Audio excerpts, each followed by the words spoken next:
Greetings, Ian from RTO here, and welcome to another classic album review. And today we're going to look at an album that came out in the 80s by a band called Duran Duran. Now, Duran Duran, they're an English rock band formed in Birmingham in 1978 by singer and bassist Stephen Duffy. Remember him? Kiss Me, whatever it was called. And keyboardist Nick Rhodes and guitar bassist John Taylor. Then they added a drummer called Roger Taylor the following year, not the Roger Taylor from Queen, of course. And then they went through a few changes before 1980, and then they settled with the most famous lineup that had guitarist Andy Taylor, who's not very well at the moment, as everyone knows. So we wish him well, and also Simon Le Bon. Duran Duran have sold over 100 million records. Like one of the best-selling artists, achieved 30 top 40 singles in the UK, 21 in America, Brit Awards, when we had proper Brit Awards, and in 2004 they got the Outstanding Contribution, 2 Grammys, an MTV Lifetime Achievement. They have been a brilliant thing, and obviously they were inducted into the Rock and Roll Hall of Fame in 2022. Now the album we're going to look at is their second album, Rio. Came out in 1982, and the reason we're looking at it is that the critics panned it, but the fans loved it. So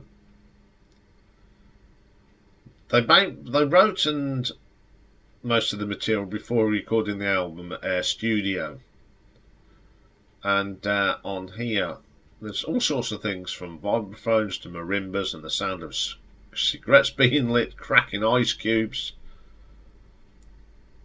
and saxophone. So on here we've got Simon Le Bon on vocals, Nick Rhodes on keyboards, John Taylor bass guitar, Andy Taylor guitars, Roger Taylor drums, and additional musicians are on here as Andy Hamilton on tenor sax, and the album was produced by Colin Thurston. First track on here is the opening track, the title track, Rio. Everybody knows this. It's always remembered for the glamorous video. Pretty good sax solo on this from Andy Hamilton. I like that track. Then we get the second track, My Own Way. Got a great bass line from John Taylor, but it was a song of the time. It's not, it hasn't dated very well, but you've got to look at it in the context. It was really good at the time. Now we get Lonely in Your Nightmare. Now if you listen to this very carefully, you've got some really interesting guitar work from Andy Taylor, who's a very, very good guitarist. Very delicate and intricate stuff. It's really good. Then we get another big single for them, Hungry Like the Wolf. A really good song this is. I like some of the Simon Le Bon's vocals are really good on it. Great drumming from Roger Taylor. Excellent track. One of the ones that really I remember from the time. Then we get Hold Back the Rain. Yeah, certainly one of the better songs on here. Great vocal again from Simon Le Bon. New Religion. John Taylor's bass line is so funky. Then we get Last Chance on the Stairway. That's alright. Nothing special for me. Then we actually get my favourite song ever by Duran Duran. I'm not the biggest fan, but I love this song, and it's Save a Prayer. It's just a lovely track. Love the arrangement. Very good. Then we get a track called The Chauffeur. It's just very typical 80s, and in all honesty, it hasn't aged like this album. Hasn't really aged very well, but the 3 singles off the album still are up there, and they're still great songs. Now, the critics really blasted it.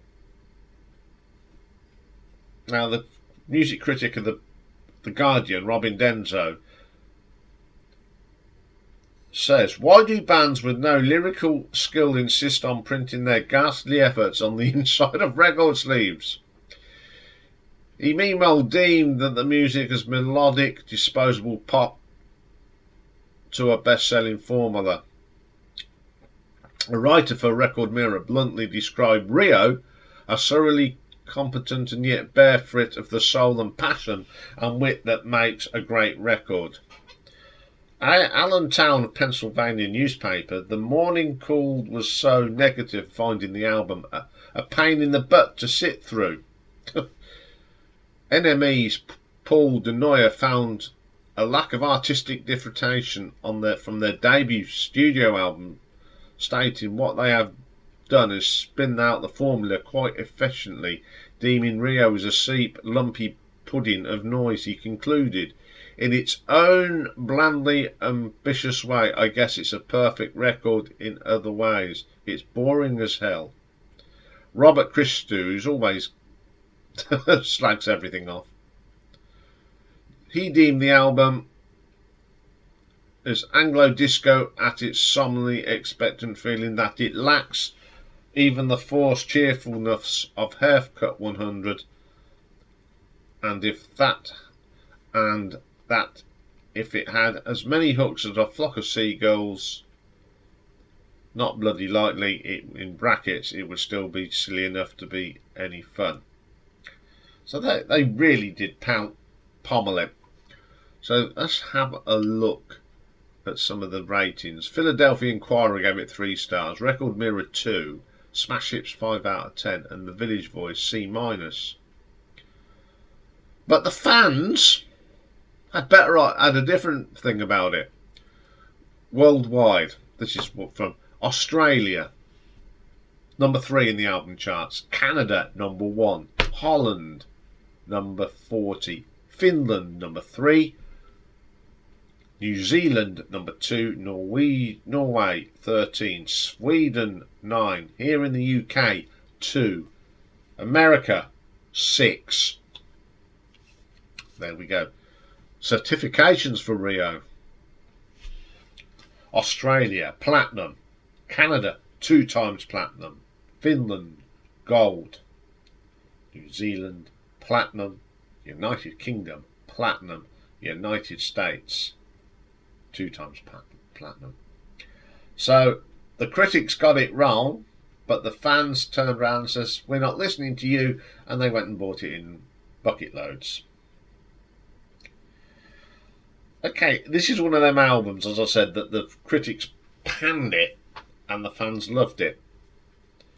As I've said, them 3 singles are really good, but when you do listen to this album, some of them deep tracks are pretty 80s. I never found a problem with this album. You know, I don't own it, but I know people that had it and they quite liked it, and I do like the singles off it. There's nothing wrong with the singles on this, but I like it when the fans tell critics you don't know what you're talking about. I think they really did vote with going out to buy it, so it was a big hit for them. So up yours, critics, for this one.